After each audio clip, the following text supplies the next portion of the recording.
The University of Lethbridge Faculty Association hosted a peaceful rally this past Wednesday to inform the community about cuts to post-secondary education and other issues currently under negotiation.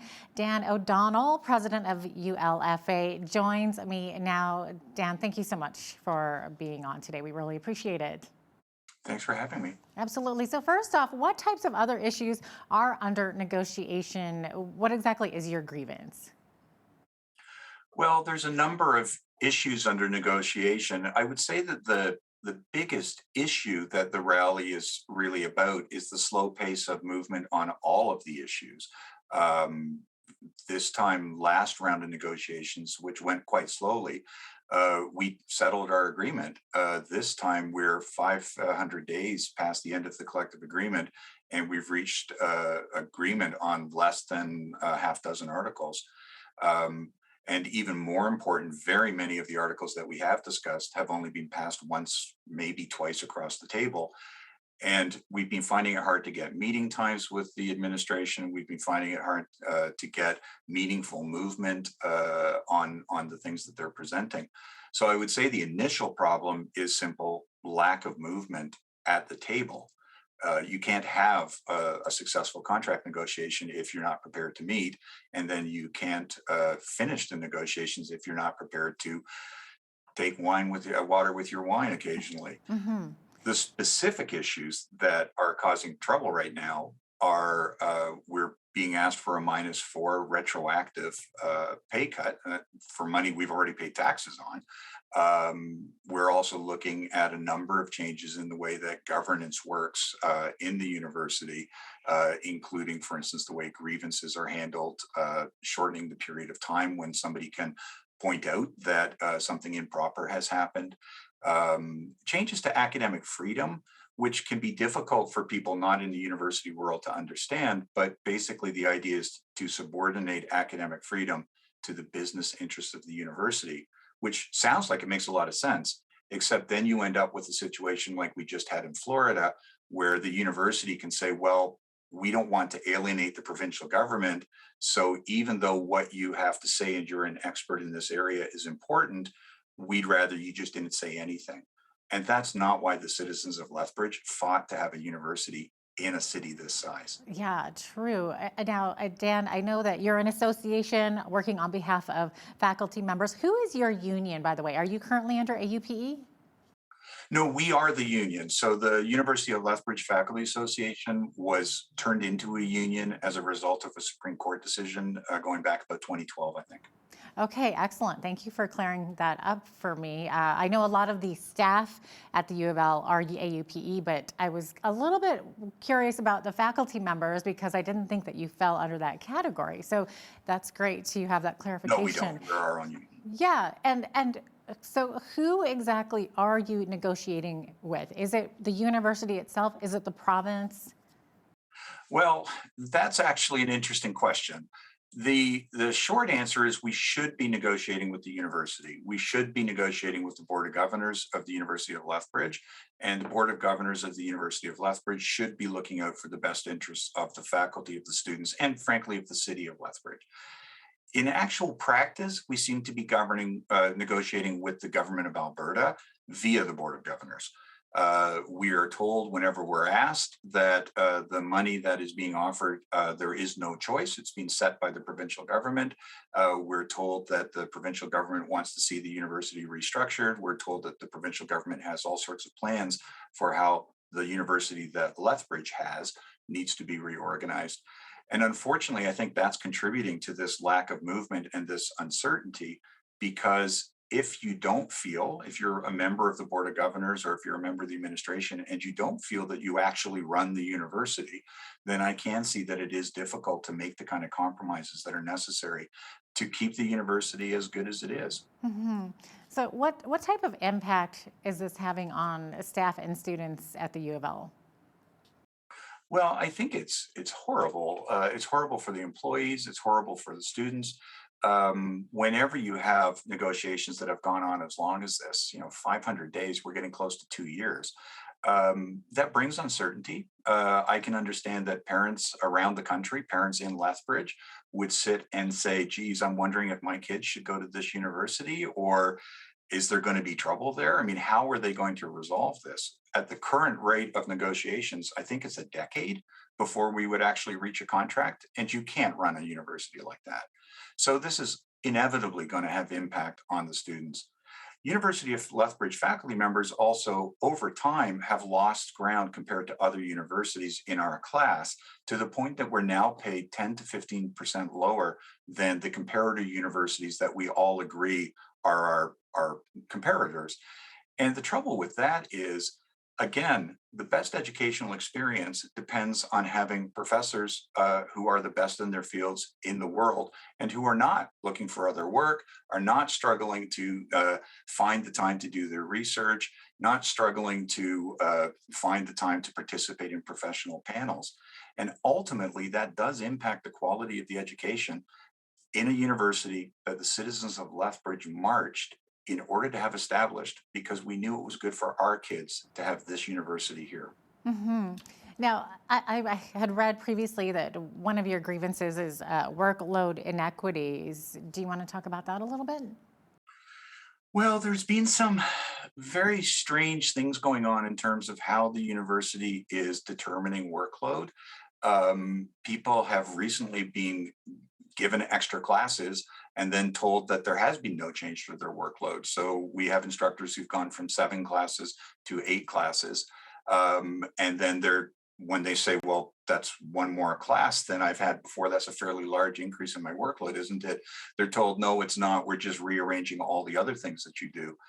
And I think this can also be difficult for people who are not in the post-secondary education world to understand. When you're teaching at a university, there is no curriculum that you get from the province. There is no textbooks that you get that specifically say this is how we run the courses. The instructors that you get at a university are also the people who are making the knowledge that goes into those textbooks.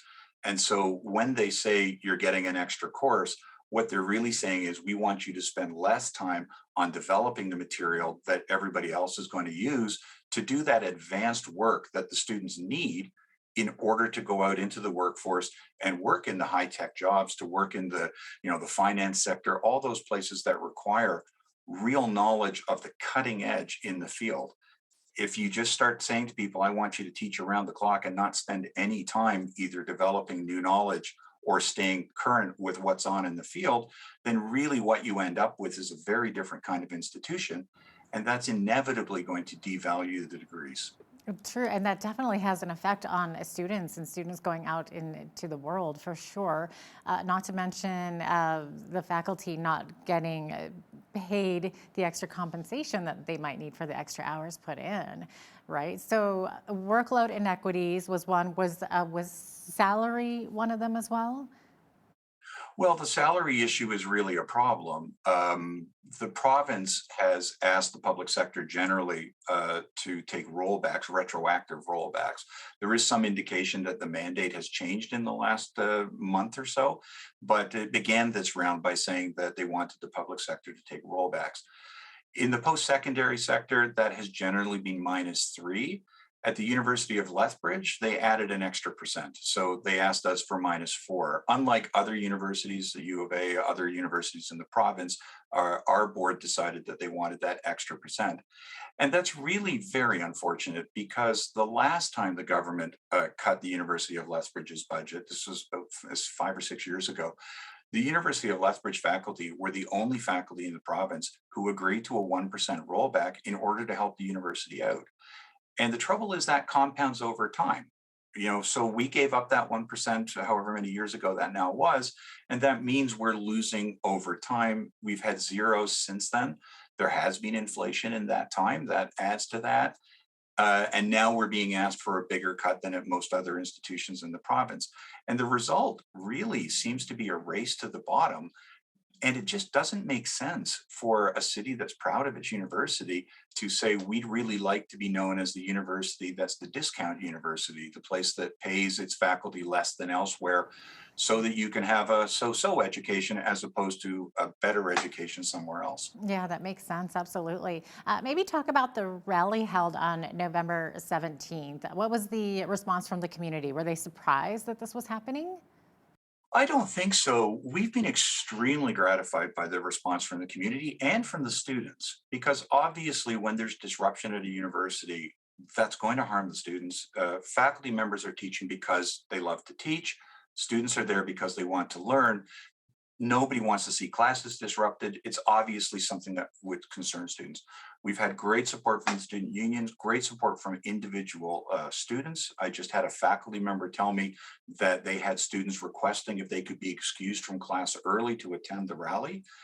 But we've also been really gratified by support from the Labor Council in town, the various unions, the PSAC, the Civil Servants Union was there, AUPE, our colleagues at the university, but also in the government were there. We've been discussing with the food workers. We've really had great support, letters of support from unions that couldn't be represented. It really has been just quite overwhelming. I think partially because often we think we're in the Ivy Tower, even though we're your neighbors. But it's really nice to have our neighbors say, you are indeed our neighbors and we're here to support you. So it really has been fantastic. That's amazing. Now, Dan, maybe talk about your hashtag worth fighting for, your slogan. Great. We have two hashtags. One of them is our university, and the other is worth fighting for. And we're using those for really two reasons. The first is the University of Lethbridge is unique in that it is absolutely the product of its citizens. The citizens of Lethbridge marched in the late 60s to get this university established in the face of resistance from the province. And they wanted that because they knew it was going to be a driver of economic activity. It was a way of keeping our children in the area. Just all around good for our businesses. Is how businesses get technology. And I think over the years, the university has really lived up to that.